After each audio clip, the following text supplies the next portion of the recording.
as a country, we've been conditioned to at least in talking about this plant, try to put it in the form of regulation and dollars and cents, which is understandable. But at the end of the day, there's an underlying story to all of this that, as you said, transcends party line, transcends demographic, north, south, east, west, Republican, Democrat.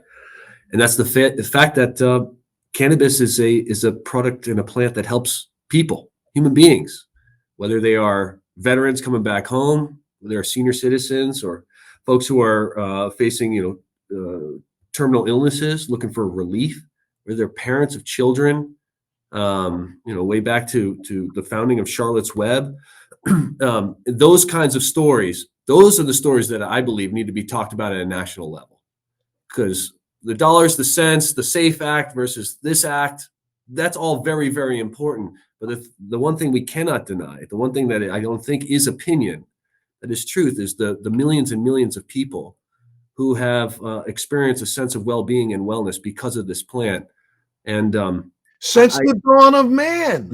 Amen. Since the dawn of man. Since the dawn of man. And if we want to listen to the BS, I mean, I think about 2 weeks ago, the FDA came out and said that there was a person who passed away from working in a cannabis laboratory, and he passed away from cannabis. I'm not real sure that's true. To be actually honest with you, they may have died because they had some underlying conditions that maybe working in that laboratory did exacerbate. Maybe, I'm not sure. But let's take a look at since the dawn of, for 3,000 years, there have been people working with this plant.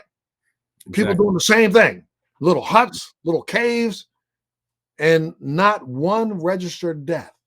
And if this is the first, then I'll acknowledge it's the first death. But how many people have died from alcohol? How many people have died from opiates? I mean, we look at it right now, we act as if, this is the one thing about this country that just drives me